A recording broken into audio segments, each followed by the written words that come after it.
Territories. Thank you, Mr. Speaker, and rising to debate this particular motion and the amendments that have been made to it, where, of course, the NDP is not opposed to the idea of an integrated security force operating on the parliamentary precinct. That, I think, is an idea that most all of us have good feelings about, that we think that this will improve the general security of the place. I think it's more what's happened here to start with, and then when we look at the precise nature of the motion, the details of that. So to start out with, when you have an opportunity for parliamentarians to make the rules for the Parliament, then there should be a process that engages the parliamentarians, not a process that comes from the Prime Minister's office. That's not appropriate for dealing with the rules that govern us as parliamentarians. We all understand that, but the Conservatives seem to be quite willing to go along with this idea that the party of one gets to make the choices in this House of Commons for all of us. So what we have is a motion. We have a motion here which calls on the Speaker to invite without delay. To invite without delay the RCMP. So once this motion is passed, the Speaker's got his orders. He's going to invite without delay, without discussion, the RCMP to lead operational security. That is the essence of what's happening here. Everything else around it is qualifications that may or may not come into play. But that will happen. That is what is going to happen out of this motion. So that's what we're really here for today. When we talk about the privilege of the House and the continued employment of our existing and respected parliamentary security staff, those are things that can and will be put in, or may be put into place, or they may continue in one way or the other. But what's going to happen is the RCMP is going to take over and lead operational security for this parliamentary precinct. That's what's going to happen. And the actions of October this year, how do we feel about that? This is what's driven the party of one, the Prime Minister, to put forward this motion. Well, we all saw what happened there. We all have our ideas about what went wrong and what went right on that day. And we can look at that and say, did our people in our security service within this House, many of them have worked for many, many years here, who recognize every single one of us, who know every single one of us, are they not the most important element? Were they not the most important element, Mr. Speaker, in what happened on that day? And I think you can say yes. We saw what happened outside the grounds. Well, we could say there are technical issues outside the grounds. Why don't we have electronic locks on the main doors in this place? Why don't we have secondary barriers on the roads leading up to this place? What are we doing about the potential for people on two-wheeled vehicles to roar up the hill here? Nothing. So we do have some technical issues on the ground that we need to deal with on the grounds around the Parliament. And access to the building. We obviously have problems with access to the building when someone can just simply walk in without anyone stopping them and so there are issues there that need to be dealt with, but they're not issues that need to change the way Parliament's run, the way parliamentarians take care of themselves. They're technical issues. They're issues that should be worked on by security experts that can put them in place, that can make sure that the procedures that are being followed outside the grounds, inside the House, are adequate for our protection and that respect the nature of the Parliament. We don't need to change the relationship to do that. That doesn't have to happen. My concern about the ground goes back to an incident in September 2011 when the RCMP, in response to the Keystone Pipeline protest, put up massive barricades. They shut down the main stairs leading up the middle of the parliamentary grounds. They positioned people around on the tops of buildings. They had a crowd there of 1,000 people, and they were very concerned about controlling it. Myself, as a member of Parliament, I wanted to access the stairs. So I went to the RCMP and said, I want to stand on the stairs and talk to people there that are in the crowd there. And the RCMP said, no, you can't do that, sir. You can't do that. Well, I was fine. I said, on what authority are you doing that? And they said, well, the authority is in the book in the House of Commons, so go get the book. They went and got the book, opened the book up, looked at it and said, sorry, Mr. MP, go ahead and stand where you wish. The RCMP did not understand the relationship of parliamentarians to the Parliament.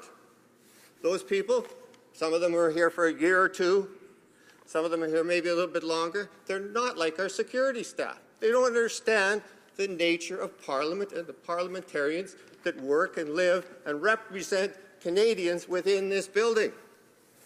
So we don't want to see that change. We don't want to see that relationship that we have with this building change over technical issues that should be fixed and can be fixed. You know, when I was transport critic in the last Parliament, I spent time on aviation security. I was very clear that once you put security rules in place, they stay in place, whether they, after a while, become rather insignificant and meaningless. For instance, once, and we went through this process in the Transport Committee, heard many witnesses. Once you start locking the cockpit door of an airplane so that no one can enter it, that changes the nature of the things that can come into the cabin. You can't open a cockpit door that's properly locked with a pair of scissors. If you threaten someone in the cabin, that's like threatening somebody anywhere else. Threats are made. So rules were finally changed. When you talk to the Israelis, they laugh at some of the things that we do here. They have the best security system in the world. But we get into a fixed position about what we think security is, and then we're not adaptable to the changes that can take place. So yes, I agree that we need to adapt, but we can't throw out the baby with the bathwater. We can't make this Parliament less than it is. This is our watch. This is the watch that we stand on. This is the one that you and I, Mr. Speaker, in this Parliament represent at this time. So what we do here to change the rules of how our Parliament behaves is very important. And that can't be done simply at the whim of the party of one. The party of one does not have the right to do that to us in this Parliament. Well, we all know what the party of one means here, and I don't think anyone can deny that. You know, the differences between the RCMP and the security people in this House are really quite apparent. The security people here look on this as their career. They learn to live and work with us. They know each other, all of us personally. They understand how it works, when we're here, when we're there. The RCMP, what's their likelihood? A couple of years on the Hill and move on. Maybe bring some recruits in, some rookies from Regina, and put them to work on the Hill. What kind of guarantee does that give us of total understanding of the relationship of parliamentarians to the Parliament, respect for the people that work in here, understanding of our job and our authority within this House? It doesn't, Mr. Speaker. This is a dangerous place to go. We don't need to go there. We should go back and put this in front of a group of parliamentarians. We should come together and make an agreement among us, and we're not far away. If you look at the three pieces of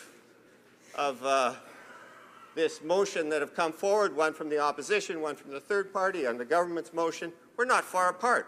Let's bring them together. Let's put it together in a good fashion. Thank you very much, Mr. Speaker. Questions and comments? Question commentaire, the honourable member for Yukon. Thank you, Mr. Speaker, and I'd like to thank my colleague from the Northwest Territories for his intervention.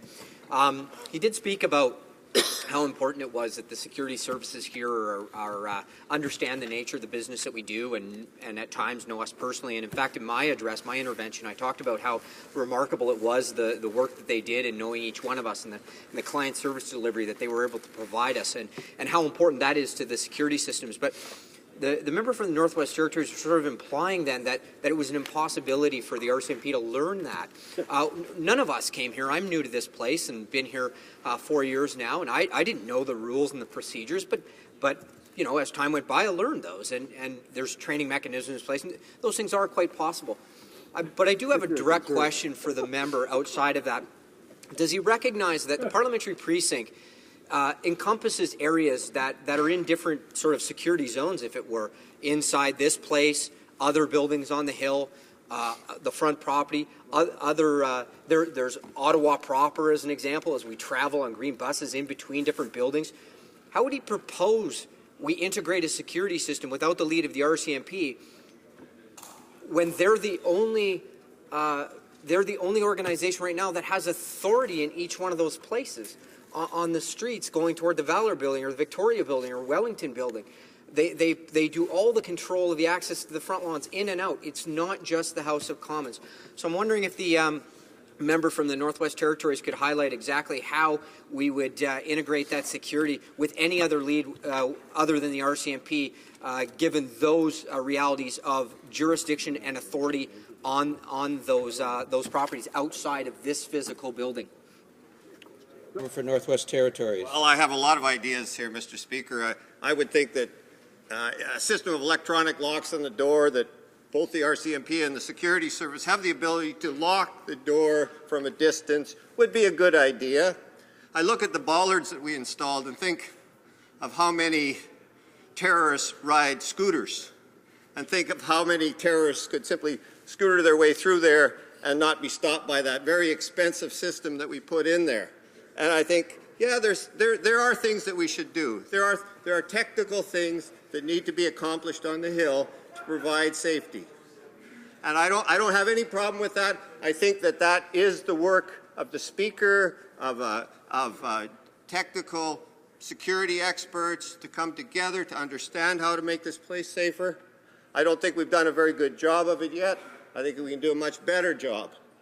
But I don't want to change the relationship of parliamentarians to their own security system. That's what I don't want to change. If you want to change the building, if you want to change the layout, fine.